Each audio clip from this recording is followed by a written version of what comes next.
बात करते हैं। ये जब आपके लीडर्स आएंगे ना पॉलिटिकल, उनके लिए आप नारे बचा कर रखें। तो अच्छा बाजी ठहर जो 2 मिनट।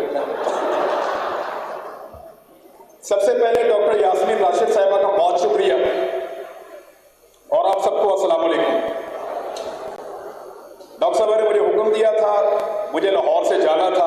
मैं सिर्फ इसीलिए रुका हुआ था कि मुझे नहीं जाना, क्योंकि हम डॉक्टर साहिबा की बात नहीं टाल सकते, ना मैं ना मेरे बहुत सारे दोस्त।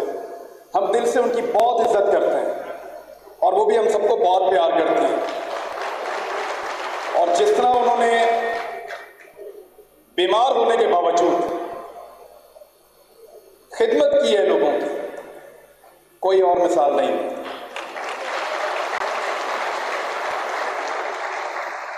यानी मैं आपको किसी और का क्या बताऊं, मैं अपनी मिसाल आपको देता हूं। जिस दिन डाउन हो जाऊं उस दिन काम नहीं होता।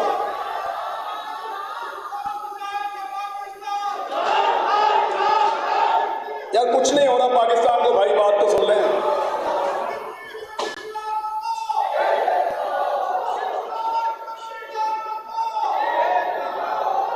जी भाईजान सुन लिया आपकी बात, मेरे को बात करने दें प्लीज। बहुत ऊंची आवाज है आपकी माशाल्लाह, सुन लिया आपकी बात, थैंक यू वेरी मच। अब जरा प्रोफेशनली आ जाते हैं।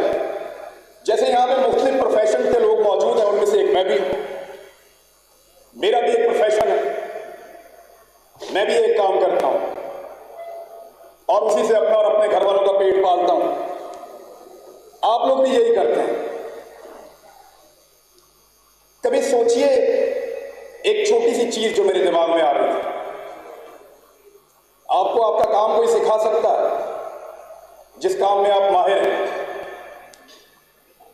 आप 19 को 20 नहीं होने देते अगर आप अपने काम को ठीक तरीके से कर रहे हैं तो। या ये कैमरामैन है, मैं इसको बोलूं कि शटर खोले बगैर फिल्म बनाओ, ये कहेगा नहीं मेरा काम है, मुझे पता है। डॉक्टर को उसका काम नहीं बता सकते, उस्ताद को, वकील को उसका काम नहीं बता सकते, सब अपने अपने काम में माहिर।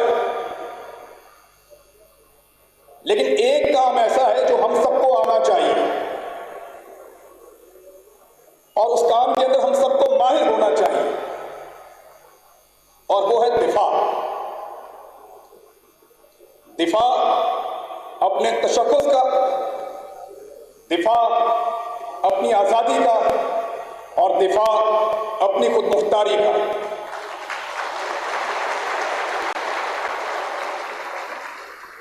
यहां पे हम किसी के साथ भी भिड़ सकते हैं, लड़ सकते हैं, मुकाबला कर सकते हैं। ये पीछे आपके लीडर की फोटो लगी हुई है, मेरा तो इनसे कोई लेना देना नहीं है। हो सकता है आज मैं आप लोगों को पसंद आ रहा हूंगा और आपको लग रहा होगा कि ये बंदा हमें सूट करता है, वो बातें कर रहा है जो हमें बड़ी पसंद आ रही है। कल शायद मैं कोई और तरह की बातें कर रहा हूं और आपको जहर लगना शुरू हो जाऊं, आपको लगे ये क्या बकवास कर रहा है ये आदमी। ऐसा हो सकता है, बहुत दफा पहले भी हुआ है। हम लोगों के हीरो बन जाते हैं और फिर जीरो बन जाते हैं, ऐसे ही होता है। लेकिन इस मर्तबा हुआ क्या, मैं आपको सिर्फ अपनी छोटी सी कहानी बता देता हूं, फिर जैसे आपका दिल करे आप करें। मेरी 10 मार्च, और रिकॉर्ड पे ला रहा हूं आज, 10 मार्च 2022 को इमरान खान साहब से एक मुलाकात हुई। जिस दिन ये साइफर आया उससे 3 दिन के बाद, और वहां उन्होंने मुझे बताया इस साइफर के बारे में कि धमकी आई, ये लिखा, ये कह रहे हैं। अब मैं काफी मुझे तकलीफ महसूस हुई। मैंने आपके चेयरमैन को यह कहा कि आपको इसके ऊपर प्रोटेस्ट करना चाहिए, और ये तो फिर वो हमें भिखारी समझते हैं, हमें गुलाम समझते हैं। ये ज्यादती है, ये नहीं होनी चाहिए, इसके ऊपर आप बात करें उनके साथ। तो उन्होंने मुझे कहा कि मुझे मना किया जा रहा है।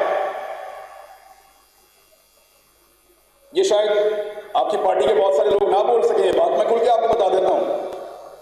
अब जितनी धमकियां मिल गई हैं, जितना सारा कुछ हो गया, उसके बाद रह गया पीछे, खुल के बात करते हैं। उन्होंने कहा मुझे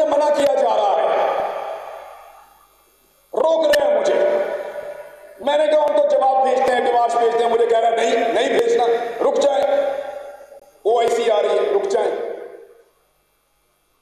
और फिर इमरान खान साहब को जब वो वजीर आजम थे, बाकायदा इस मामले पे धोखा दिया गया। किसी का मंसूबा नहीं था अमेरिका को प्रोटेस्ट करने का, कोई नहीं चाहता था। उन्हें लगा इस बंदे को निकाल देंगे, और अमेरिका ने जो बोला ठीक है देखी जाएगी। एक्चुअली धोखा हो रहा था। लेकिन मैं आपको अपने अंदर का सच बताता हूं कि मैंने उस दिन फैसला किया था कि दुनिया भी इधर से उधर हो जाएगी ना, अमेरिका इसको निकालेगा तो मैं बर्दाश्त नहीं करूंगा।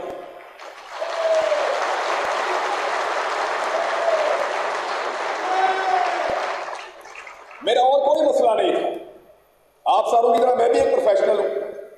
बस एक डिसीजन लिया मैंने। मुझे लगा कि आखिरी बंदा भी खड़ा होगा ना अगर सहाफत में, तो मैं खड़ा हूं, मैं नहीं भागूंगा।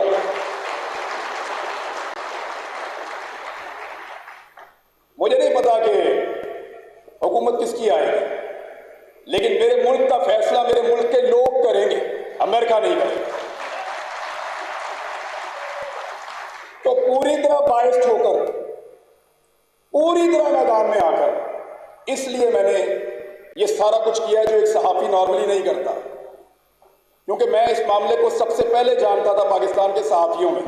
आप 10 तारीख का मेरा वीलॉग निकाल के देखें, मैंने उसमें बोला हुआ है कि इमरान खान के पास तहरीरी सबूत है कि अमेरिका ने और बैरून मुल्क से धमकी आई है और उसको निकालने की साजिश हो रही है।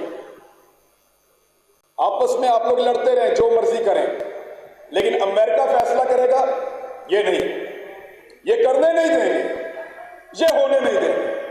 इतनी गैरत तो बाकी होनी चाहिए। मैंने कोशिश की है और उसके नतीजे में जो कुछ हुआ वो फिर कभी बताऊंगा इंशाल्लाह, किस किस ने क्या क्या किया। लेकिन जब तक इलेक्शन नहीं होते, जब तक एक ऐसी हुकूमत बैठी है जिसको लाकर बिठाया गया है, एक ऐसी हुकूमत जिसको अमेरिका ने बनाया है, ना उसको तस्लीम करेंगे, ना उसके साथ बात करेंगे और ना उसको चलने देंगे। ये मुझे लगता है।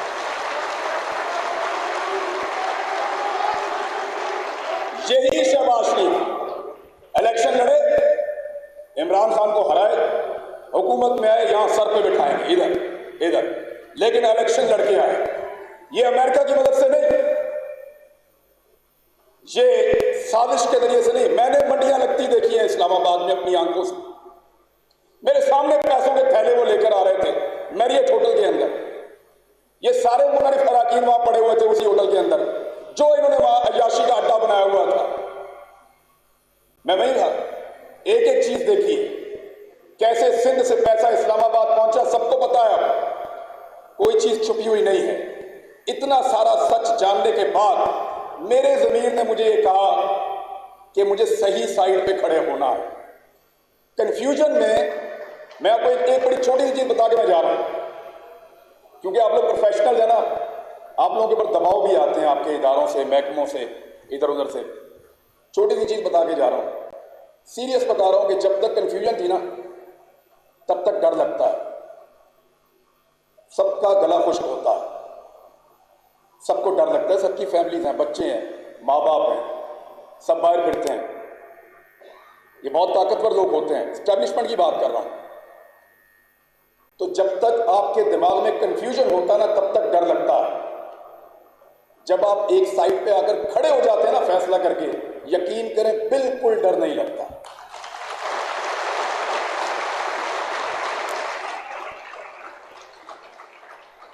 कुछ बोलने के लिए तैयारी तो मैं करके आया नहीं था, बस इतना ही था आपको बताने के लिए।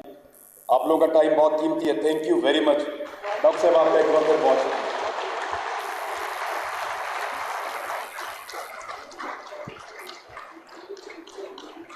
जफा की बात करते हैं